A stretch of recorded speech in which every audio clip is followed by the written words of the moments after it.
Bonjour. Bonjour. Bon vous avez sûrement remarqué notre absence ces 2 dernières semaines. On était un peu frustrés de ne pas pouvoir vous prévenir, vous donner des nouvelles. Mais bon, vous avez bien deviné, je pense, la raison de notre absence. Notre petit 3e est né, voilà, donc j'ai accouché. Voilà, tout se passe bien, il va bien, je vais bien. Mais comme vous pouvez en douter, notre vie est un petit peu rechamboulée. En plus, c'est pile poil le début des vacances scolaires, donc on a aussi nos 2 grands qui sont à la maison.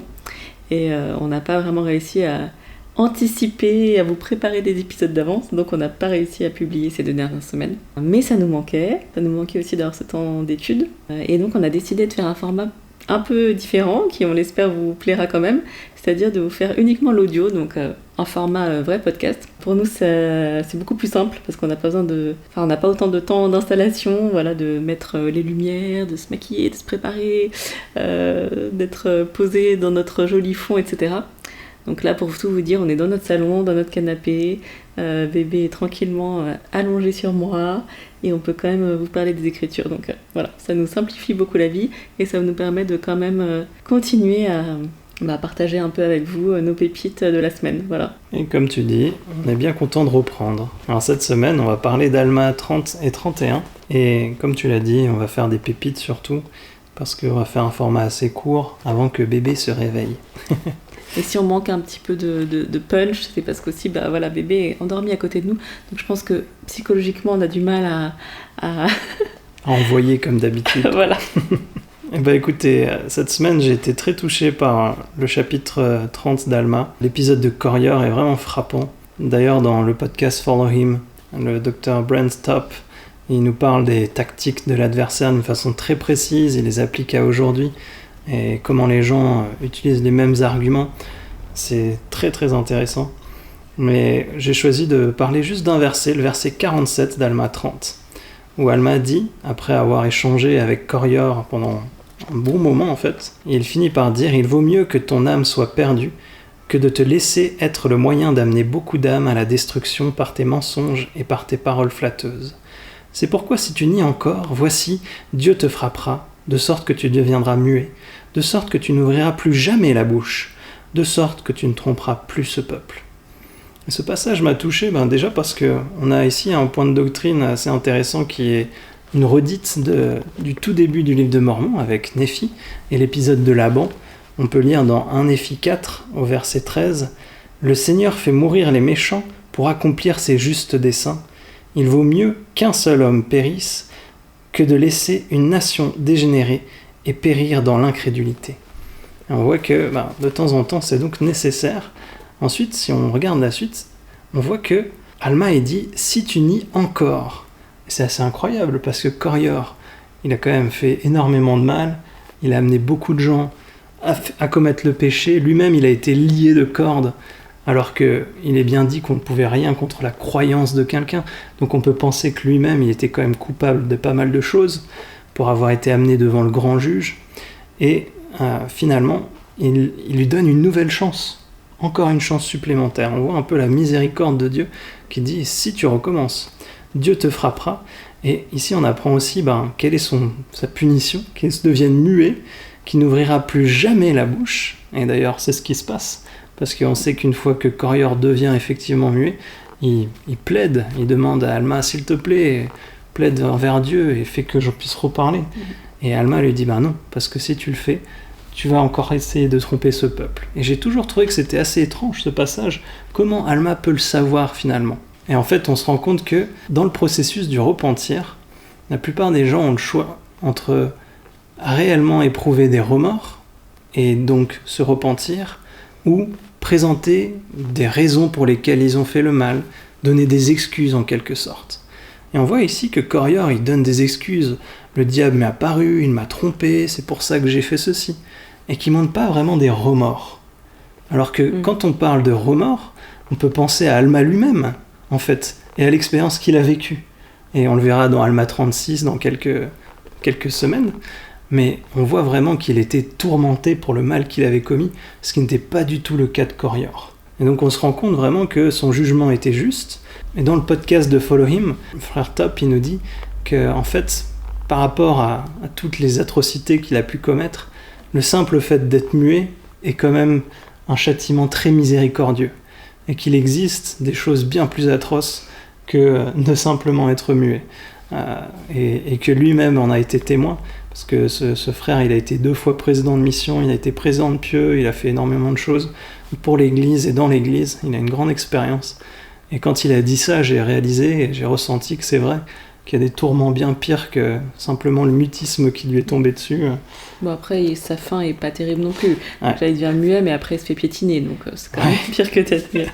Moi, ce qui m'a marqué aussi, c'est qu'au tout début Alors, du coup, je suis peut-être un peu perdue dans les chapitres, je sais plus si c'est 30 ou 31, mais en gros, on voit que Alma, on nous décrit quelle équipe, entre guillemets, il va emmener avec lui pour cette nouvelle mission. Et donc, il prend notamment certains de ses fils, certains des fils de Mosia, et Zezrom. Et donc, je te disais, mais c'est vrai que j'avais pas réalisé avant que c'est ce même Zezrom qui est aussi un antéchrist, en fait, avant. Ouais. Et de voir que Zezrom, lui, effectivement, il a totalement changé, il est devenu un missionnaire aux côtés d'Alma, des fils de Mosia, alors que Corréor, lui, finit piétiné. Voilà. Voilà. Effectivement. Alors moi, j'ai pas choisi ça comme pépite, mais juste, si je me permets d'en placer une quand même au sujet de Corréor, j'ai bien aimé le verset 44 de Alma 30, c'est un verset qui m'a toujours un peu marqué. Donc c'est Alma qui dit à Corréor: « Tu as eu assez de signes, tenteras-tu ton Dieu? Diras-tu, montre-moi un signe, alors que tu as le témoignage de tous ceux-ci qui sont tes frères, et aussi de tous les saints prophètes? Les Écritures sont placées devant toi, oui, et tout montre qu'il y a un Dieu.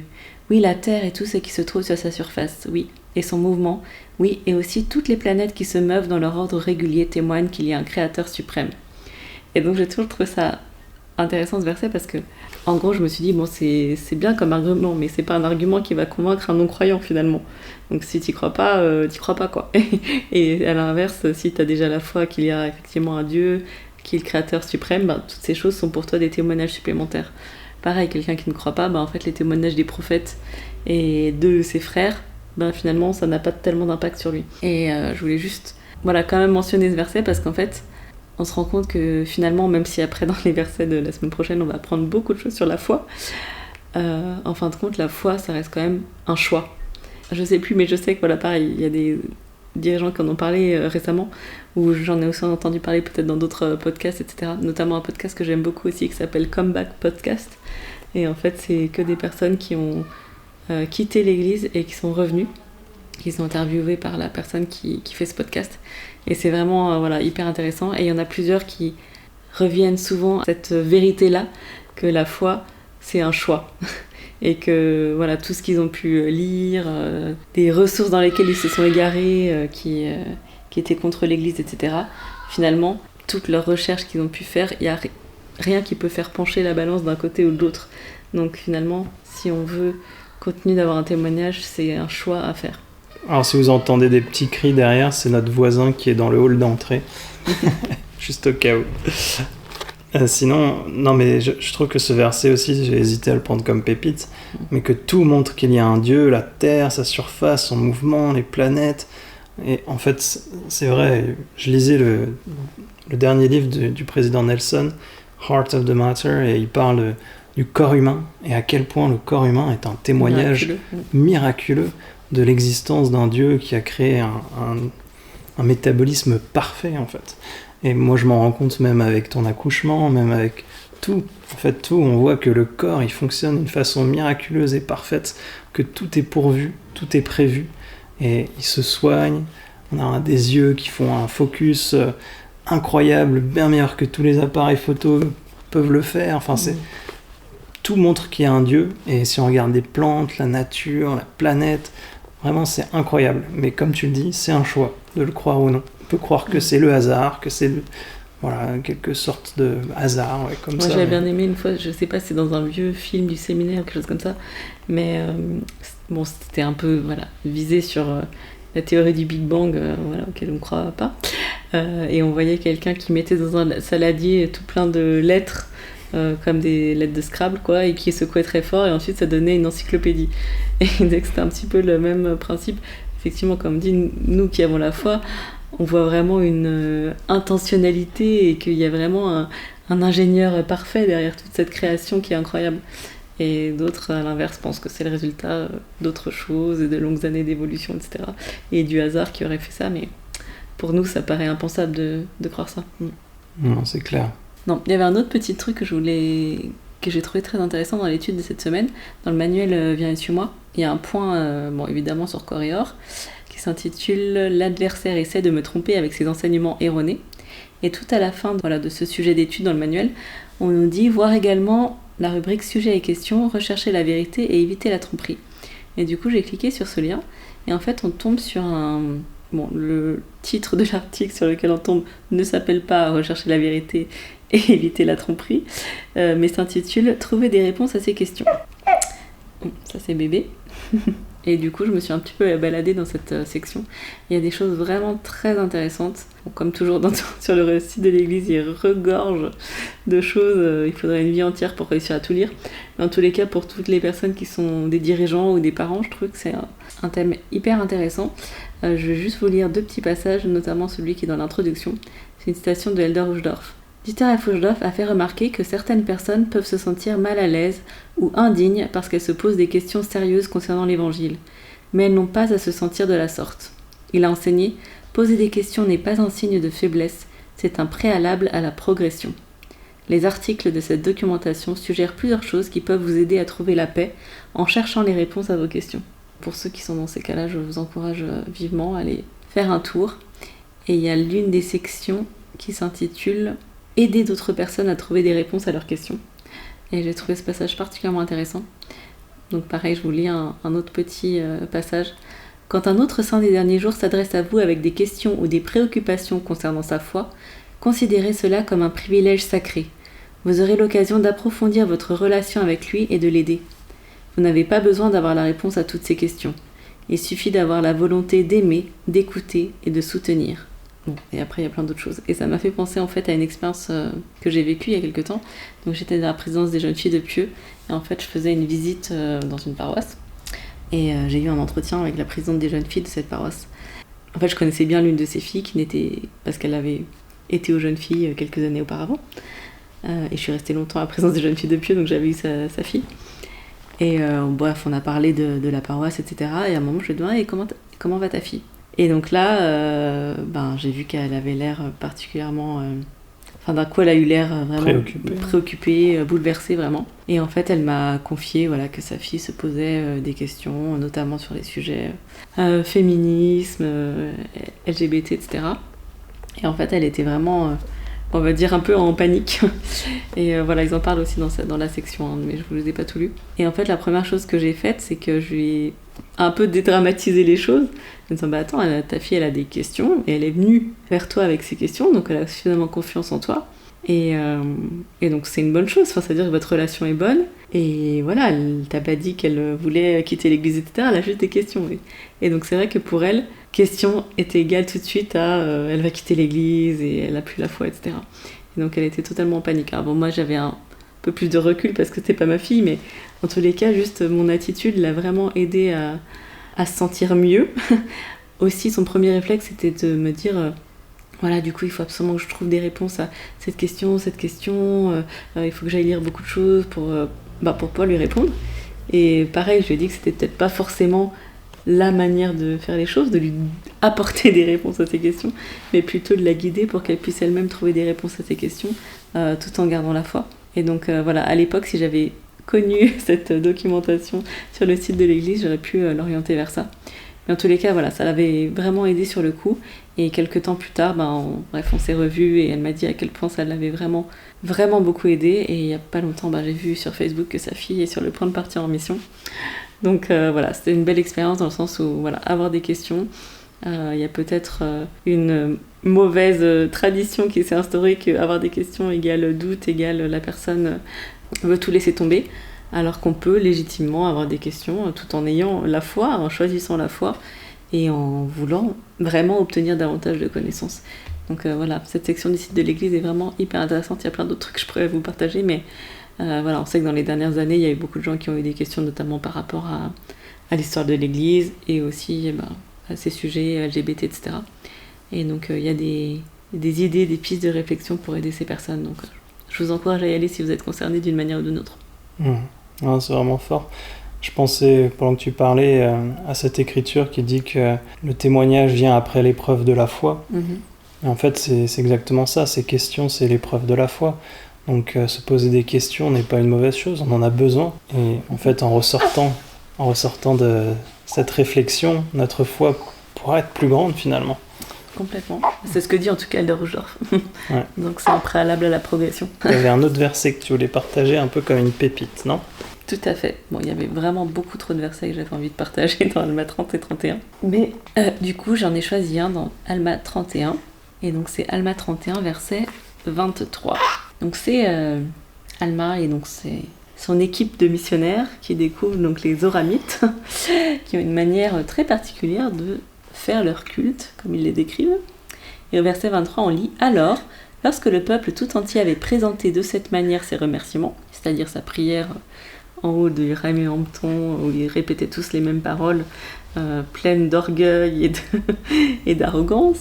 Lorsque le peuple tout entier avait présenté de cette manière ses remerciements, il rentrait chez lui, ne parlant absolument plus de son Dieu, jusqu'à ce qu'il se fût de nouveau assemblé à la Sainte Chaire pour rendre grâce à sa manière. » Et donc je pense que ce verset peut nous faire tous réfléchir, même si... on peut se dire d'emblée que, quand même, on n'est pas comme les Zoramites. Mais soyons toujours méfiants, n'est-ce pas ? Est-ce que parfois on peut être coupable de rentrer chez nous et ne parler absolument plus de notre Dieu de toute la semaine jusqu'à ce qu'on se retrouve à l'église ? Je pense que ça vaut une petite introspection, de se dire, cette semaine, alors réfléchissez hier, avant-hier, le jour d'avant. Peut-être qu'on se souvient même plus, en fait. Si on s'en souvient plus, peut-être qu'on n'a pas eu cette expérience spirituelle qu'on aurait dû avoir. Moi, la question que je me pose aussi le plus souvent, en ce moment, c'est ce qui me préoccupe en tant que parent, c'est est-ce que j'ai parlé de Dieu avec mes enfants tous les jours ? Et c'est vraiment ça mon objectif personnel, c'est est-ce que j'ai eu un moment spirituel avec eux ? Et alors, tous les jours, malheureusement, j'échoue très souvent. Mais toutes les semaines, je sais que j'y arrive.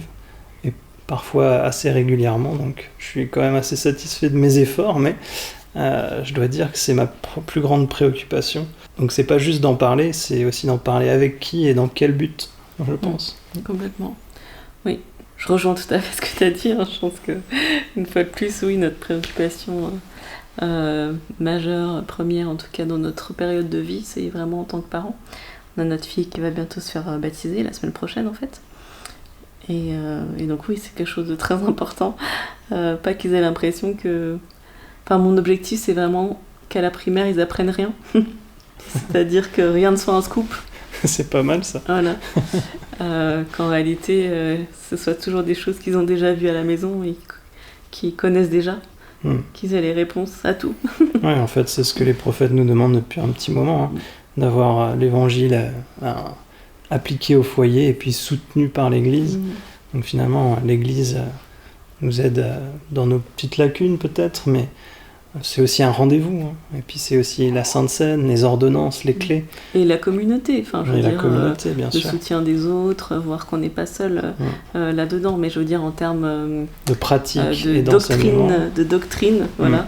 Il faut vraiment que nos enfants aient tout appris à la maison, quoi. Ouais. Ça me fait penser à cette interview que frère Bednar a fait des enfants de frères et sœurs Hollande. Il leur posait la question de comment c'était finalement au foyer. Et c'était le fils de frère Hollande qui disait, en fait, tous les problèmes qu'on avait, tout ce dont on discutait, nos parents leur tournaient vers l'évangile, tout le temps. Et après, il a dit cette chose très remarquable, que la première fois qu'il est allé au temple pour recevoir ses dotations, quand il est rentré dans la salle céleste, il s'est senti comme chez lui. Et il disait, c'est parce que je voyais ma mère, elle avait son petit coin sacré, où elle venait pour prier, pour étudier les Écritures, et en fait je ressentais exactement le même esprit. Et je me dis, enfin pour moi c'est un exemple, c'est vraiment ça, d'arriver à ce petit coin sacré des cieux dans notre foyer. Frère Bednar en a encore parlé dans la dernière conférence, c'est vraiment important et urgent que notre foyer devienne un lieu sacré, et qu'on ait des moments sacrés dans la semaine, dans ce lieu sacré. Je sais que mon père, on lui a reproché parfois, enfin, je sais plus si c'est moi ou mes sœurs ou peut-être nous tous, mais qui ne savait pas parler d'autre chose que de l'évangile. Et bon, maintenant je me rends compte à quel point c'était un compliment. Mais voilà, c'est vrai que c'était... Effectivement, il ramenait tout à l'évangile.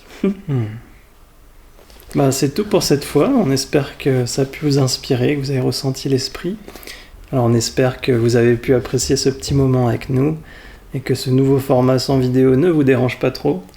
J'espère qu'on n'a pas eu une voix trop soporifique à vouloir ne pas réveiller notre fils qui était juste avec nous.